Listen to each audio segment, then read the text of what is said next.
ഒരു ചോദ്യം: യേശു ഭൂമിയിലേക്ക് വന്നത് സഭ സ്ഥാപിക്കാനാണോ അതോ ഒരു രാജ്യം സ്ഥാപിക്കാനാണോ? മിക്കവാറും ആളുകൾ പറയും സഭ എന്ന്. പക്ഷെ ബൈബിൾ മറ്റൊരു ചിത്രമാണ് കാണിക്കുന്നത്. യേശുക്രിസ്തുവിന്റെ ആദ്യത്തെ പ്രസംഗം മാനസാന്തരപ്പെടുവിൻ, ദൈവ രാജ്യം സമീപിച്ചിരിക്കുന്നു എന്നായിരുന്നു. ശ്രദ്ധിച്ചായിരുന്നോ കർത്താവ് പറഞ്ഞത്? സഭ സമീപിച്ചിരിക്കുന്നു എന്നല്ല, ദൈവ രാജ്യം സമീപിച്ചിരിക്കുന്നു എന്നായിരുന്നു. കാരണം യേശുക്രിസ്തുവിന്റെ സന്ദേശം ഒരു മതത്തെക്കുറിച്ചല്ല, ഒരു രാജാവിനെയും അവിടുത്തെ രാജ്യത്തെയും കുറിച്ചായിരുന്നു. അപ്പോൾ പിന്നെ സഭ എവിടെ നിന്നാ വരുന്നത്?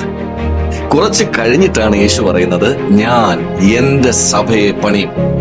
ആദ്യം രാജ്യം പ്രഖ്യാപിച്ചു, പിന്നീട് സഭയെ സ്ഥാപിച്ചു. അതിനർത്ഥം സഭ ദൈവരാജ്യത്തിന് പകരമല്ല, ദൈവരാജ്യത്തിന്റെ ഫലമാണ് സഭ.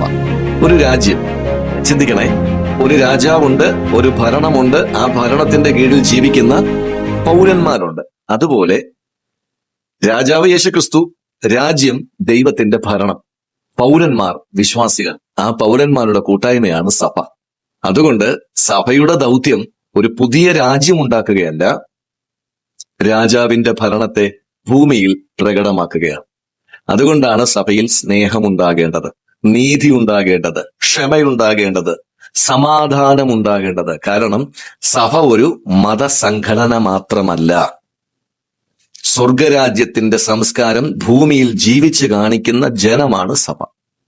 ഓർക്കുക, ദൈവരാജ്യം ഭരണമാണ്, സഭ ആ ഭരണത്തിന് കീഴടങ്ങിയിരിക്കുന്ന വിളിച്ചു വേർതിരിക്കപ്പെട്ട ജനക്കൂട്ടമാണ്.